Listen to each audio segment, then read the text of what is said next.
waxaa inta joognaa hadda ilaa naga sawa 10 saac joognaa saaka imaan halkan waa ka baxnay gobolkan tagnay dowladda u tagnay oo go'aan soo gaarnay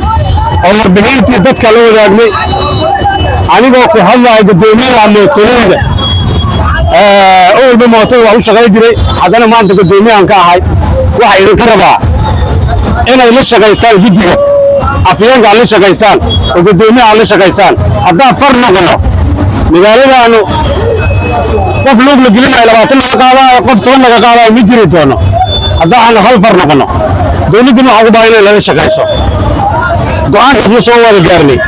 leesinkii waa ka cabanay dhibaatada maanta baawarta loo geysay mootooyinka waa ka cabanay waxaan ka cabanay wada la'aan ka cabanay leesinkii waxayna dhaanay leesinkaas sharan ka qabayna lacagta waa yareynayna lacagta aan ka soo yareynayna go'aan aan gobolka lu tagayno oo go'aan ka soo baxayna oo dowladda hawliga go'aan aan ku soo gaaraynin wadi la xiraayna ma jiri doonto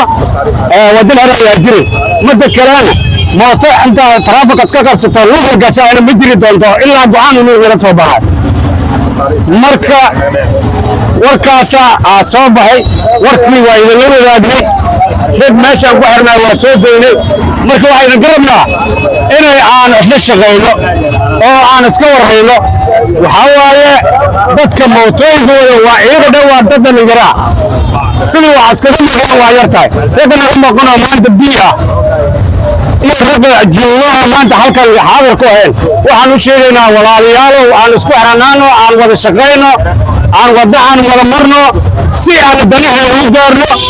oo dhibaatadana haysan aan ugu gudubno dhibaatadana haysan saan ugu gudubno aan isku duubanaano shaqo maqan saasa u sheega waxa waaye leesin mooto ragga bari soo sheega tagayo taraafika lacag ka qaadaysa ma jiri doonto waxa saan isku ognahay gobolka iyo amniga isku ognahay waxaan la fadhiisanayaa gudoomiyaha jaba iyo taraafika inta mas'uulka ka ahay waxaan kala la fadhiisanayaa gudoomiyaha gobolka amniga macluumaadki